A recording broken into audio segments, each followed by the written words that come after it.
Alright, take প্রেমীরা সবাই কেমন আছো? তো ভোডাফোন আইডিয়া কিন্তু এতদিন পরে কিন্তু আনলিমিটেড 5G অফার নিয়ে এসছে এবং 5G লাইভ হয়ে গেছে। আমাদের ওয়েস্ট বেঙ্গলও এসছে, কলকাতাতেও এসছে এবং পুরো ভারতবর্ষ জুড়ে 17টা সার্কেলে এসছে। তো আজকে আমরা এই ভিডিওতে জানবো যে অ্যাকচুয়ালি কত টাকা রিচার্জ করলে তোমরা আনলিমিটেড 5G পাবে এবং কোথায় গেলে, মানে পুরো কলকাতা কি কভার হয়ে গেছে নাকি পুরো ওয়েস্ট বেঙ্গল পুরো কভার হয়ে গেছে, কোথায় গেলে অ্যাকচুয়ালি ভোডাফোন 5G তোমরা এনজয় করতে পারবে এবং তার কি স্পিড টেস্টের রেজাল্ট রয়েছে সেই বিষয়ে কিন্তু এই ভিডিওতে পুরো আলোচনা করবো। তো ভোডাফোন আইডিয়া একটা কভারেজ ম্যাপ দেখলাম লঞ্চ করেছে তাদের, মানে দেখিয়েছে তাদের এই যে ওয়েবসাইট রয়েছে সেখানে।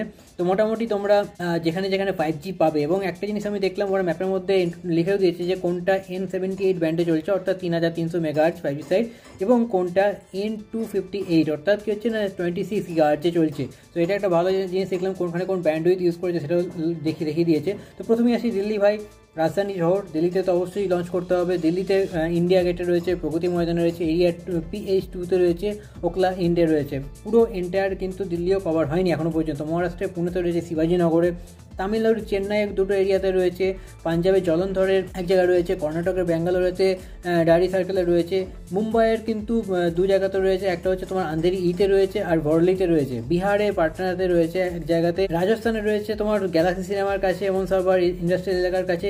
আচ্ছা, তারপরে তোমার ওয়েস্ট বেঙ্গলের শিলিগুড়ি সিটি যে প্লাজা আছে সেই সিটি প্লাজার ওখানে রয়েছে সেবক রোড, কলকাতাতে সল্টলেক সেক্টর 5 এবং সল্টলেকে রয়েছে, হরিয়ানাতে রয়েছে, তার সাথে তোমার রয়েছে লখনৌতে রয়েছে, আগ্রায় রয়েছে, ইন্দোরে রয়েছে, আহমেদাবাদ রয়েছে, হায়দ্রাবাদ রয়েছে। তো মোটামুটি আমি এখানে তোমাদের লিস্ট দেখিয়ে দিচ্ছি, তোমরা চেক আউট করে নিতে পারো। আর রিচার্জ করতে গেলে যারা প্রিপেড কাস্টমার আছে তাদের মিনিমাম 475 টাকা করতে হবে, রিচার্জ করতে হবে, তবে তোমরা আনলিমিটেড ইউজ করতে পারবে।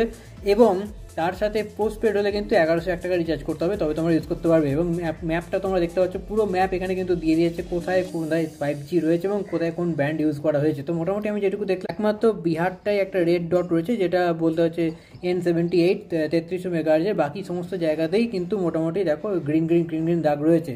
তো এরকম নয় যে তুমি স্পিড কম পাবে বা এরকম, তাহলে তুমি এখানে স্পিড টেস্ট দেখতে পারো, আমি তোমাকে স্ক্রিনশট দিয়ে দিচ্ছি। NSA টেকনোলজি অবশ্যই এয়ারটেলের মতো NSA non standalone 4G code use করা হচ্ছে। সো জিওর মতো স্ট্যান্ড অ্যালোন নয়।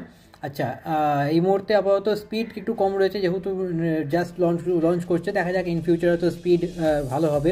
তো ব্যাস, এই ভিডিওতে এইটুকু ইনফরমেশন দিয়েছে। যদি ভিডিওটা ভালো লাগে অবশ্যই চ্যানেলটিকে সাবস্ক্রাইব করো। দেখা হচ্ছে আর একটা নতুন ভিডিওতে, ততক্ষণ ভালো থেকো, টাটা।